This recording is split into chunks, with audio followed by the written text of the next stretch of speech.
Minha gente querida, os rins são responsáveis pelas funções vitais no organismo.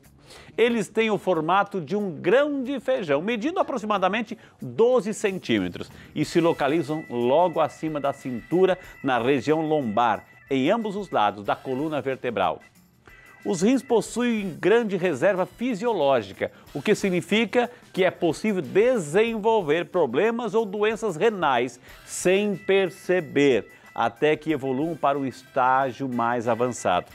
Porém, minha gente, para falar sobre os cuidados com a saúde renal, eu e você, vamos receber ela que é médica nefrologista, a Alessandra Correia Pereira. Doutora Alessandra, boa noite, bem-vinda. Boa noite. Aqui, é só assim, doutora.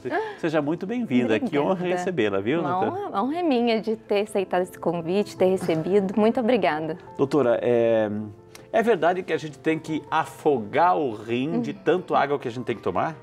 Realmente, a água ela é essencial para o bom funcionamento dos nossos rins, né?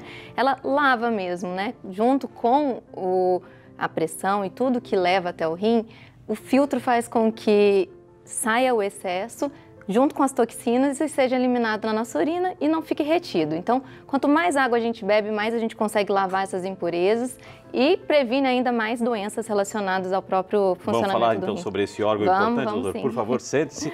Minha gente querida, a doutora Alessandra já se encontra aqui ao vivo. E se estamos ao vivo é para atender você. Então fique à vontade de você poder ligar e participar, viu? Doutora, talvez a primeira pergunta, né? A gente tem esse órgão, mede 12 centímetros, enfim, temos dois. Qual é a principal função? Porque ou as funções, porque a gente sempre fala assim, o rim é um coador, filtra tudo. Explica pra gente, doutora. Sim, exatamente. O filtro é uma das principais funções realmente dos rins, né? Nesse filtro a gente consegue sair líquido, como a gente já tinha falado, mas as impurezas também, né? Porque durante o metabolismo dos alimentos, de tudo que a gente consome, a gente produz coisas boas e coisas ruins também. Cai no sangue? Que cai no sangue e através da nossa circulação vai parar nos rins e lá é filtrado, sai o que a gente não precisa, o excesso de líquido. E também eles são bem essenciais para a parte hormonal. Eles são responsáveis por produção de dois hormônios principais. A eritropoetina, ela é responsável diretamente para a produção de células vermelhas, ela vai lá na medula. Muita gente não sabe, né? Mas os rins, eles são responsáveis por manter a nossa hemoglobina, né? Os glóbulos vermelhos. Exatamente, não nos dá anemia. Okay. Esse hormônio, ele vai lá na medula e dá um sinal, precisamos produzir mais. E aí o corpo vai no estoque, retira o estoque e produz célula vermelha. Uma outra função muito importante está relacionada com a parte óssea. Então ele também produz vários hormônios, ele é responsável por transformar a vitamina D, que a gente adquire no sol, na pele, mais o cálcio que a gente come na dieta, transformar essa vitamina D em ativa e fazer com que o cálcio se ligue e fique retido no osso de forma correta, né? E não fique na nossa circulação apenas. Os dois rins, assim, a gente entendeu as principais funções, eles têm o mesmo tamanho, podem diferenciar e o que faz um automaticamente está fazendo o outro ao mesmo tempo, doutora? Basicamente, eles têm o mesmo tamanho, né? No nosso organismo tem uma simetria, só que não é 100%. O próprio rosto, se a gente parar para perceber, né? Tem uns detalhes minuciosos de um lado que não tem do outro, mas eles tendem a ser do mesmo tamanho, sim, em torno de 10 a 12 centímetros, conforme o tamanho da pessoa. A função dos dois, ela é a mesma, né? Os dois agem de forma semelhante. Quando um deixa de funcionar, o outro acaba mesmo hipertrofiando e faz a função desse que deixou de funcionar. Uau. Tanto que a gente consegue viver bem com um rim só. Tem que ter mais cuidado, né? Porque a gente não tem tanta reserva como quem tem dois, né? Mas a gente consegue viver bem com um rim, ele dá conta de limpar todo o nosso organismo.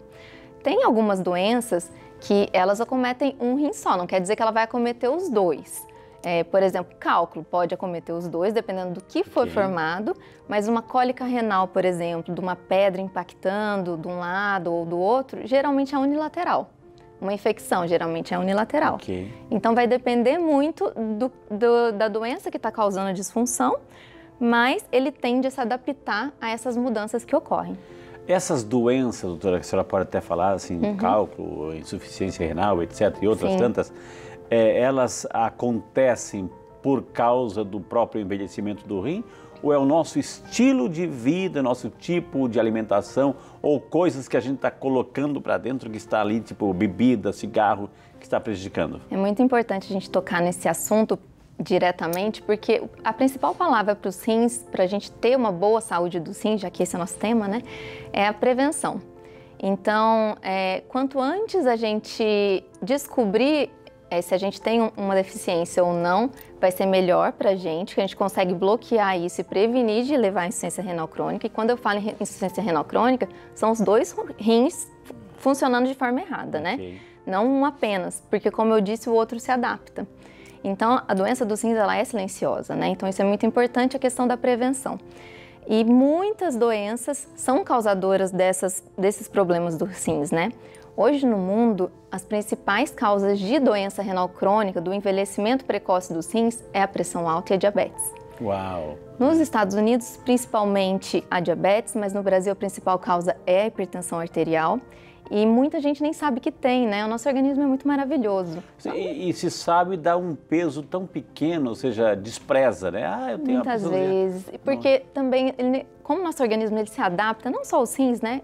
Como um todo, ele se adapta àquela lesão que está causando as doenças nossas basais, né?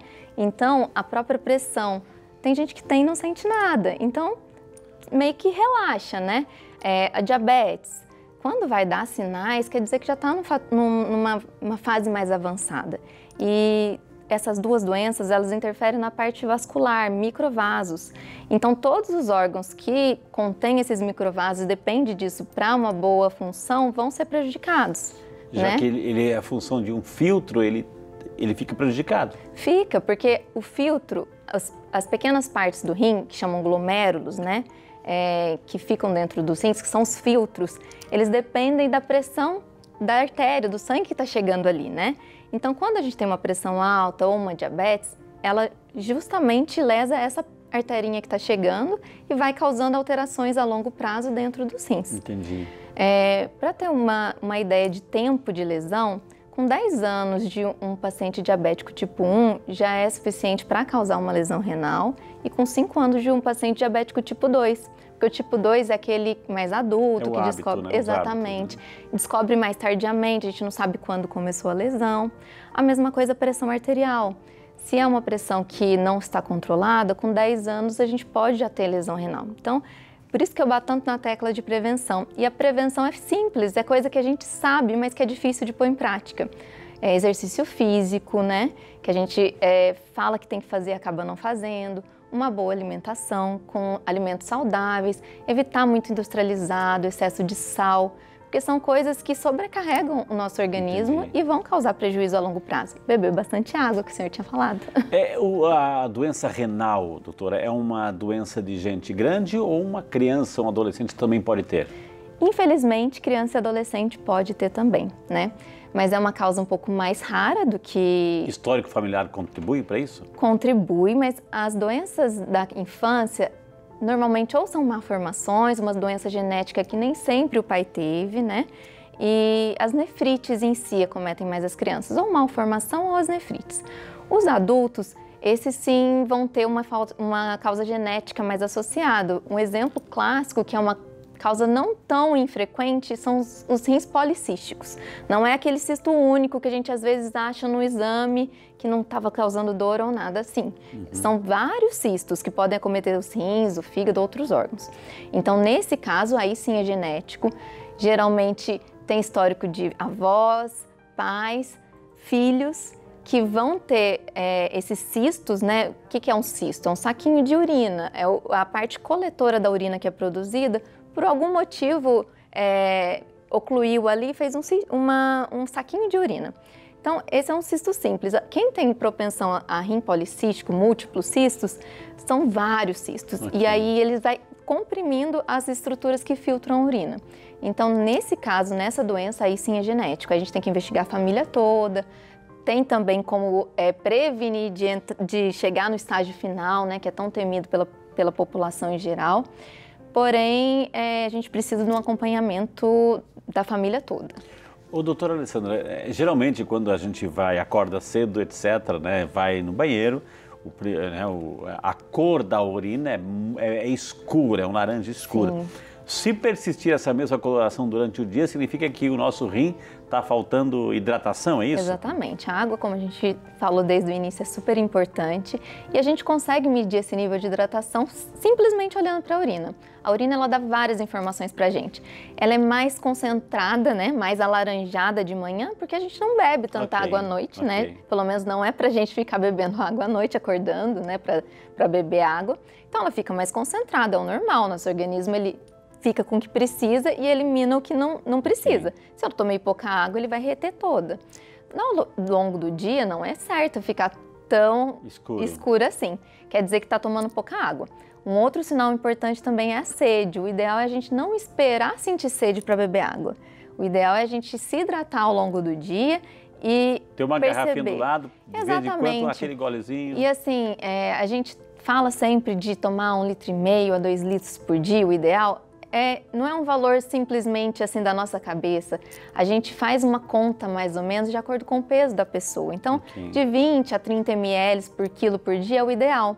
E aí pode ser água, mas outros tipos de líquido também contam. Uma vez eu escutei, doutora, não sei se foi um nefrologista, ele falou assim, há uma regrinha, não sei se a doutora vai corroborar, concordar.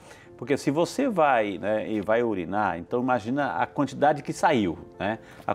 Então termina de urinar, enfim, e vai lá e toma aquela água, a quantidade de água que você jogou fora, né? Então essa regrinha vale, ou seja, se foi lá um copo, né? Imagina um copo, você vai lá depois toma um copo para repor. Então você fica assim, tirou, repõe, é mais ou menos. Na verdade não precisa ser tão rigoroso assim, tá? Porque se ele não está precisando de muita quantidade, ele vai eliminar o excesso. Existe até uma doença que a gente fala que é a potomania, que é a pessoa que bebe muita água, acima de 5 litros por dia, ela vai fazer muito xixi. Então também não precisa ser tão exagerado. Pode tomar sim, mas não precisa ser a quantidade exata. Vai tomando, observa se está muito concentrada, vem uma atenção, vamos tomar mais um pouquinho, ainda mais agora com máscara, né? Fica tão difícil da gente lembrar de tomar água, não pode tirar em todos os lugares, né? Doutora Alessandra, o fato de, por exemplo, assim, o nosso organismo é muito inteligente, o rim é um órgão inteligente. Quando ele sente, a doutora falou muito bem, quando ele sente que a gente não está ingerindo água, né? Ele retém um pouco o que está lá dentro, né? Sim. Ou seja, e o cálculo renal é uma resposta a isso, doutor? Explica agora, entrando já numa das doenças que é o cálculo renal. Sim.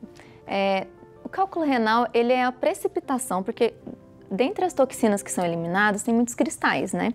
É normal a gente eliminar cálcio, oxalato, tudo pela urina. Se você toma pouca água e esses sais, eles se concentram lá, principalmente na pelve renal, né, que é mais em cima, que é a parte coletora primária lá em cima, depois eu até posso mostrar, ele pode se juntar, esse tanto de cristalzinhos e precipitando. O que é um cristal? O que é um cristal? Porque a gente fala, não, cristal é valioso. O nome cristal vem disso daí, né? Porque cálcio, por exemplo, a pedrinha, por exemplo, de açúcar, de sal, eles são cristais, né? Então forma justamente isso.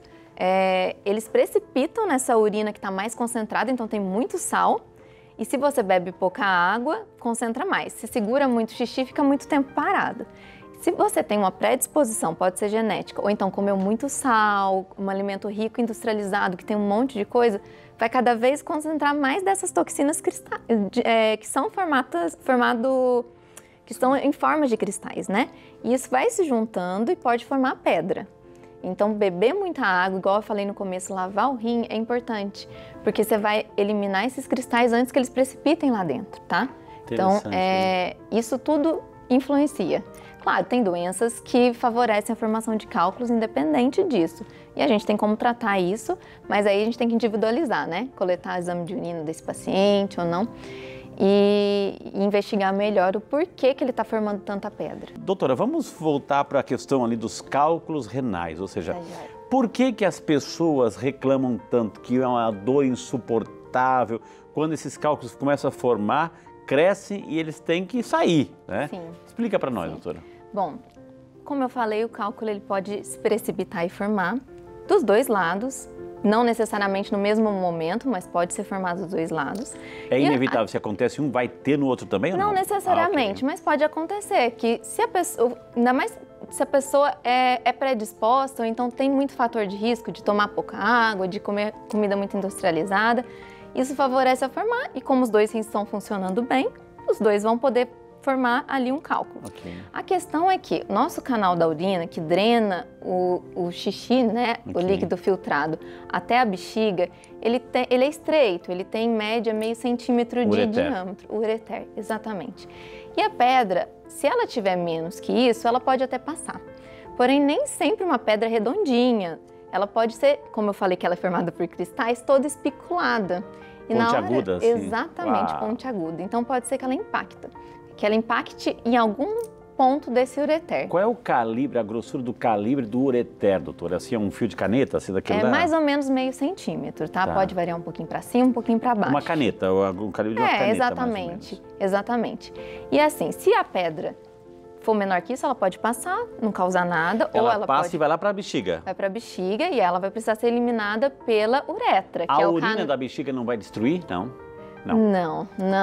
Não tem como destruir sozinho ali, Entendi. né? O que a gente pode fazer, com a pedra já formada, se ela for bem pequenininha, a gente tomar bastante água, vai ser eliminada. Okay. Agora, se ela for grande, dificilmente ela vai ser eliminada, porque ela vai impactar antes de chegar na bexiga. Ok, então a dor então é do rim até a bexiga, no ureter ali, até chegar a bexiga. É bom a gente falar isso, porque assim, eu pego às vezes muito paciente no consultório falando que está com dor nos rins, nas costas.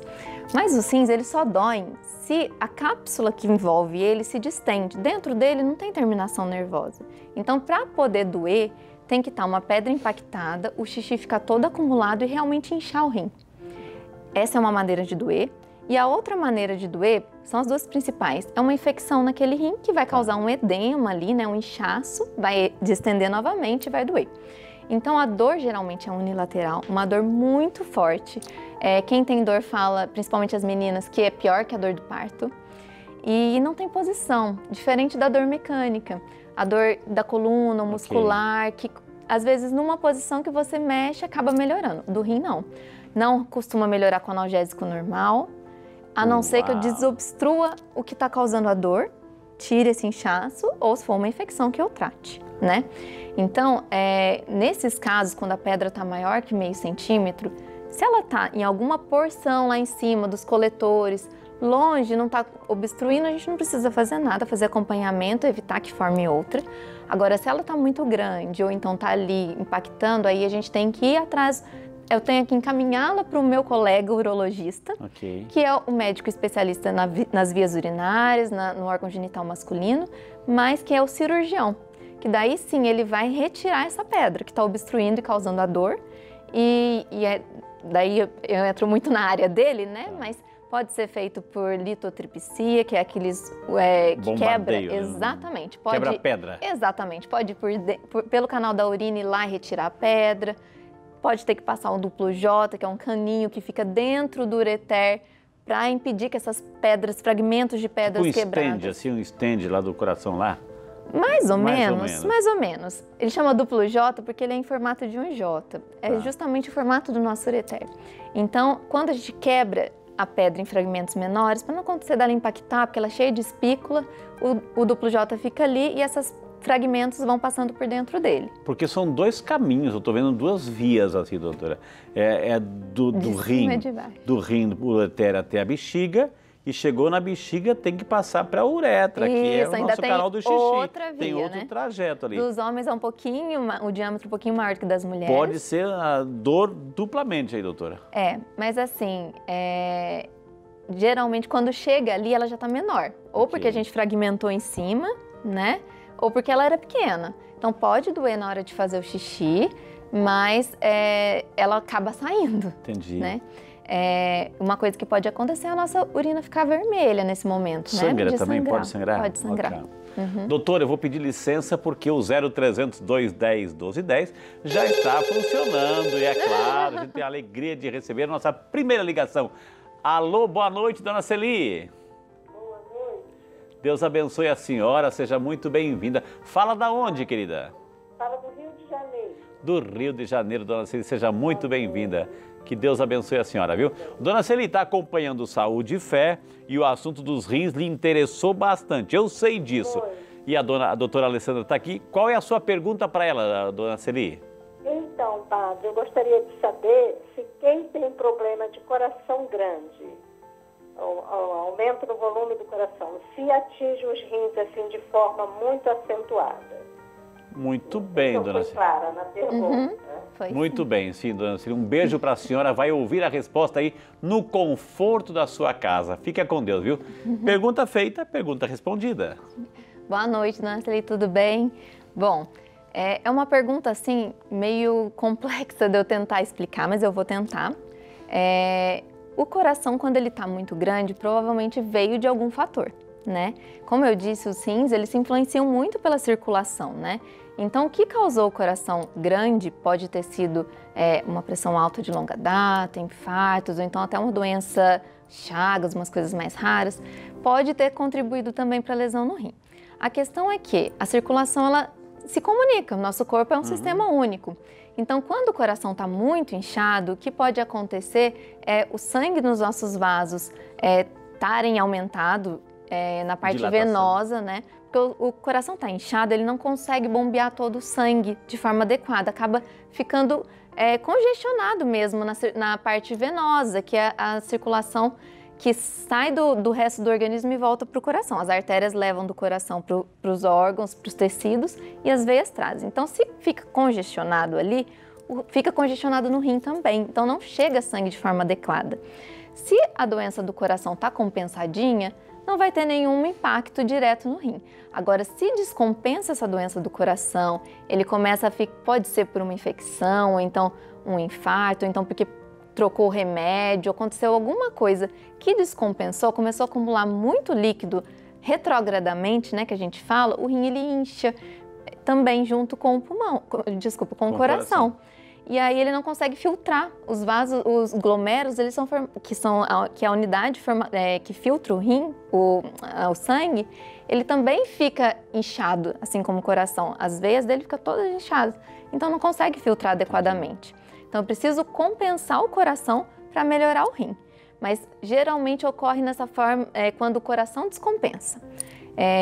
Porém, como eu disse, eu não sei o que causou essa dilatação no coração, né? Esse aumento do coração. Pode ser que essa doença tenha causado também um prejuízo no rim previamente. Mas é importante, dona Celi, procure ajuda ou um nefrólogo, né? Enfim, sim, é muito importante. Ou um ginecologista, enfim, um clínico, sim. Né? O próprio cardiologista, exato, né? É muito fácil a gente conseguir ver o problema do rim. São exames muito simples, baratos, que têm acesso no SUS, né? Então, a creatinina é um exame simples que a gente dosa no sangue. Exato. Que qualquer médico costuma pedir quando faz um check-up ou outro, né? Junto com o hemograma. E a gente consegue ver como que está o rim. E outro exame importante é o exame de urina simples. Não serve só para a gente ver a infecção.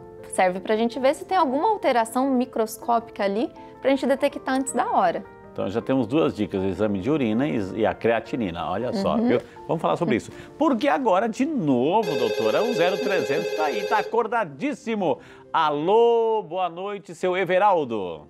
Boa noite, padre, sua bênção.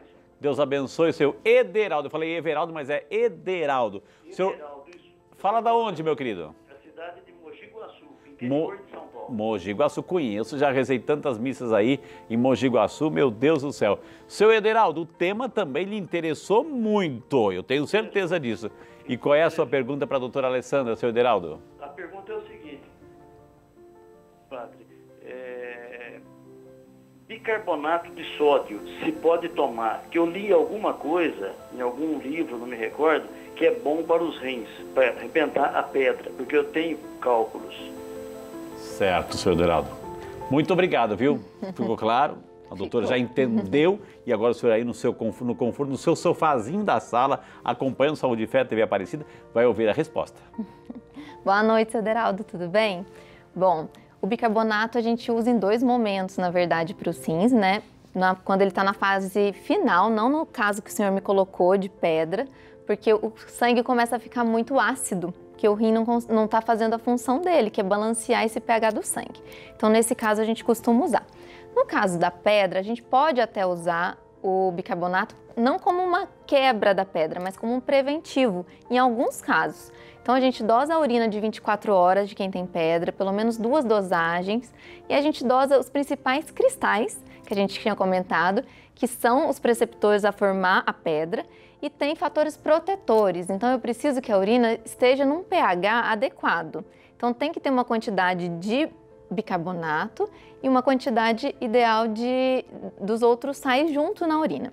Então, se eu dosar a do senhor e vier com o citrato baixo, que é o que faz a nossa urina ficar no pH ideal, aí sim eu vou precisar lhe dar alguma coisa, não necessariamente o bicarbonato, a gente tem outros medicamentos, né, que a gente usa, pode ser o próprio citrato, alimentos que tenham citrato na composição, né, frutas, laranja, limão, mas para prevenir a formação. Quebrar a pedra, a gente não tem essa função. O problema, doutora Alessandra, é que a gente vai na farmácia, está na promoção e vai comprando e vai tomando por conta porque o vizinho falou. Exatamente. Eu estou ajudando a prevenir o rim ou estou complicando? Não, na verdade tem que ter uma indicação, né? Tudo que a gente faz, a gente tem que ter um balanceamento, né? Não pode dar excesso. Se tá bom o pH da urina, o pH do sangue, não tem por que tomar. A mesma coisa das vitaminas. Não tem por que a gente tomar se a dosagem tá boa, porque o excesso também pode ser prejudicial. É até bom a gente tocar nesse assunto de vitamina, que agora tá todo mundo falando muito de vitamina D, né? E a vitamina D, se ela tiver em excesso no corpo, ela pode precipitar a formação de cálculos. Uau, então, olha só. A gente não pode deixar ela tão alta. Ela ajuda na parte da imunidade, sim. A gente tem que ter ela com valor ideal, acima de 30. Entre 30 e 50 tá ótimo. Mas muito alto, acima de 60, 70, a gente tem que tomar cuidado. Principalmente quem já é predisposto a ter pedra, quem já tem esse histórico, porque pode realmente aumentar a formação. Eu já vou perguntar para a doutora sobre a insuficiência renal, porque agora chegou uma pergunta pelo WhatsApp, a nossa amiga Maria Alice, isso mesmo, Juiz de Fora, Minas Gerais. Obrigado, Maria Alice, Deus abençoe. Frei, tenho 75 anos, olha só, uma jovem senhora, né? No ano de 2000 descobri um cisto no rim direito, de 14 centímetros. Venho acompanhando com ultrassom de 2 em 2 anos, já está com 18 centímetros mais ou menos. Agora me incomoda ao levantar e virar na cama. Fui no urologista e me aconselhou a tirar por vídeo. É aconselhável, doutora? Pergunta a nossa queridíssima Maria Alice, doutora. Boa noite, dona Maria Alice, tudo bem? Bom, cisto renal, a gente, como eu comentei lá no começo, eu não sei se a senhora estava acompanhando, a gente tem vários tipos de cisto. Tem o da doença renal policística, que é uma doença genética, não é o caso da senhora, e tem o cisto simples, que é literalmente um saquinho de urina.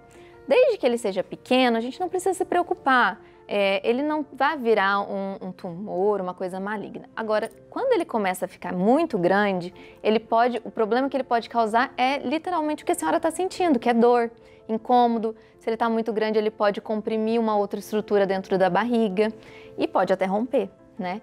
Então, nesses casos, se ele está aumentando muito e a senhora já está tendo dor, é indicado sim fazer a retirada, pode ser por punção, não sei como é que tá, que lugar que tá. Claro que um urologista, que é o cirurgião dessa parte das vias urinárias, que vai avaliar isso, mas é indicado sim porque ele já está lhe causando um problema. E é só por isso, não é porque ele é alguma coisa ruim, alguma coisa maligna, é simplesmente porque ele está muito grande, está enchendo ele muito de urina e ele vai comprimir outras estruturas e vai te dar um incômodo. Doutora, a Fernanda Cristina, do Rio de Janeiro. Obrigado, Fernanda, Deus te abençoe. Bem-vinda, viu? Boa noite, Frei. Doutora. Inchaço nas mãos e pés significa problema nos rins? Sou diabética há 21 anos e minha creatinina é baixa. E dizem que meus rins são bons, mas tenho alguns inchaços. Então ela quer saber, inchaço nas mãos é também problema nos rins? Fernanda, doutora. Tá joia. Boa noite, Fernanda, tudo bem? Como eu disse, o diabetes é uma das principais causas, né, de doença renal, insuficiência renal, né, que os rins vão parando. Então é muito importante a gente acompanhar isso. Geralmente o endócrino, o cardiologista, quem estiver acompanhando essa parte, eles fazem esse rastreio, né, essa investigação para ver se está perdendo ou não. E na maioria das vezes, se tiver alguma alteração, ele vai encaminhar para a gente. Porém, a questão do inchaço é sim um sintoma de insuficiência renal, porém não só de insuficiência renal, né? É um sintoma de várias doenças. Então, tem outras doenças que causam isso também. Se a senhora já foi investigada na parte do rim e ele está funcionando bem, provavelmente não é dessa parte. Outras coisas que fazem inchar, né? A gente, mulher, tem a questão hormonal, né? A gente ficar com a perna muito parada, não se movimentar muito, por diminuir o retorno venoso, né? Retorno de sangue, pode acumular líquido nas extremidades. Problemas do coração também pode acumular líquido. Aquela questão que eu falei do inchaço do coração que acumula sangue também pode acumular líquido. Problema no fígado, desnutrição. Então tem múltiplas causas. Problema vascular, varizes. Então tem muitas causas para inchaço. Então a gente tem que investigar outras coisas, não só o rim, tá? A nossa amiga Lúcia de Barreto, São Paulo. Boa noite, Lúcia. Deus te abençoe. Bem-vinda. Gostaria de saber se é verdade que o uso contínuo e prolongado de medicação específica para osteoporose pode causar pedra nos rins. Não somente osteoporose, doutora, ampliando-se. Pessoas que tomam 5, 6 comprimidos por dia, doutora. Vamos puxar esse gancho, sim, porque depende de qual medicamento que ela está falando. Então, é sempre bom a gente seguir orientação médica, né? Para saber qual medicamento que é ideal para você ou não, dependendo do seu organismo como um todo. Tem medicamentos, os anti-inflamatórios, que são muitas vezes usados para quadro de dor, né? E a gente consegue comprar sem receita médica, então isso é a grande questão. E se você usar por muito tempo, pode gerar um problema nos rins, sim, a longo prazo. Tem alguns casos que até uma dose só já pode dar, mas são casos mais raros. Agora, eu não sei que medicamento que ela fala para osteoporose, né? Mas o cálcio, por exemplo, se o cálcio dela estiver bom, a densitometria óssea estiver boa, não tem necessidade de ficar tomando com muita frequência, porque a gente vai dar excesso. E, como eu disse, tudo que é excesso na vida vai causar algum prejuízo, né? Agora, o alendronato, o residronato, desde que a função renal dela basal seja boa, a função dela seja boa, não vai causar prejuízo, não. Que maravilha, gente. Olha quantas informações valiosíssimas, viu? Ô, doutora, nós estamos aqui com a filha do seu Aldo e da dona Niceia, neta da dona Neuza, né? Então, por acaso chama a doutora Alessandra, viu? Mas com muito carinho, nossa médica nefrologista, que eu a conheci, inclusive eu estava lá no hospital em São José dos Campos, no Vivalha, estava lá fazendo seus plantões, enfim, lá conheci, falou tão bem do rim, eu disse, não, vai ter que falar isso em rede nacional, por isso que está aqui hoje com muito carinho, viu? Doutora Alessandra, o que é uma insuficiência renal, doutora? Certo. E quando chega a necessidade, talvez, de uma diálise, ou hemodiálise, diálise, não sei lá. Tá joia. Bom, insuficiência renal é quando os rins deixam de fazer a sua função, as suas funções, né? Porque eles têm várias funções, como a gente falou anteriormente. Então, existe insuficiência renal aguda e crônica. Aguda, ela ocorre por algum evento, assim, momentâneo, seja uma infecção, seja algum medicamento que tomou, alguma toxina, alguma coisa, causou a lesão, parou de funcionar naquele momento. Em alguns momentos precisa até fazer hemodiálise, mas ele recupera a função em até 3 meses. Então isso é insuficiência renal aguda, que volta a funcionar, né? A gente põe mais ou menos a média de 3 meses para diferenciar de uma crônica. Porque a aguda você tirou o fator de risco, tende a melhorar, né? Ele não regenera, mas ele recupera, não deu tempo de fibrosar. Agora, quando é alguma lesão que vai perpetuando, por exemplo, a pressão alta descontrolada por muito tempo, diabetes descontrolado por muito tempo, excesso de sal, tudo aquilo que a gente falou, uso de anti-inflamatório por muito tempo, ou uma própria nefrite, que é a inflamação do rim, que é uma coisa mais rara, né? Para um outro momento a gente discute sobre isso. Se ele é uma coisa que vem ao longo dos anos prejudicando, o rim ele vai parando devagar. Só que o nosso organismo, perfeito como ele vai se adaptando. Então, a pessoa não sente nada. Ela é totalmente assintomática. Então, se não faz nenhum check-up, nem investiga, não descobre. Quando começa a dar sintomas, os sintomas são relacionados às funções que não estão sendo exercidas, né? Começa a acumular as toxinas, pode começar a acumular líquido, as toxinas em excesso... Sangue na urina... Sangue na urina não necessariamente, mas uma outra coisa importante que eu acho importante falar é espuma na urina. Porque o que acontece? Quando vai alterando a estrutura do rim, a gente começa a perder coisa que não era para perder. Eu falei que o sangue não necessariamente, porque muitas vezes a gente perde uma quantidade mínima que não dá coloração na urina, a gente só vai ver no exame de sangue. Mas a proteína, que é grande, se a gente começa a perder, e não é para perder, ela dá espuma na urina. E isso é um fator que a gente tem que ficar atento, que pode mostrar que o seu rim já não está funcionando tão bem. Outras coisas que podem dar nesse estágio final aí, quando os dois rins já estão funcionando de forma bem prejudicada. Anemia, como eu falei, os rins participam dessa parte. Dores nos ossos, tá? Uma fraqueza nos ossos. Então, assim, é claro, demora muito para dar esses sintomas na maioria das vezes. Sem rim. Não tem como viver sem os rins. Porém, eu falo que na minha área, ninguém quer fazer diálise, um procedimento como esse, né? Tem muita... Fazer diálise tem é muito usar um tabu. recurso externo. Exatamente. A diálise ela não vai ter o poder de recuperar o que foi perdido. Ela vai fazer a função do rim enquanto o paciente estiver... Exatamente. Filtrar e tirar o excesso de água enquanto o paciente estiver naquela fase esperando um transplante, ou enquanto ele estiver vivo, né? Então, a gente tem que encarar ela como uma amiga, seja diálise, porque existem duas modalidades dialíticas, né? De diálise, que é filtrar o rim ou tirar o líquido. A hemodiálise, que é feita através do sangue, ou a diálise peritoneal. A gente tem uma pelinha dentro da barriga que envolve o intestino que chama peritônio. Ele forma como uma membrana mesmo de limpeza e existe a diálise pela barriga peritoneal. Hoje, no Brasil, a maior parte é feita hemodiálise, mas existe também, pelo SUS, a diálise peritoneal. Então, para chegar nesse estágio, tem que estar funcionando menos que 10% ou menos que 15%. Claro que esse valor não é bate um martelo para falar que precisa de fazer o procedimento, né? Eu vou muito mais como o paciente está se sentindo. Tem pacientes que ficam com essa função aí residual, que eu falo, essa função baixa, e conseguem viver anos com essa função sem precisar de um procedimento para ajudar. Porém, outros não. Então, é muito individualizado, sabe?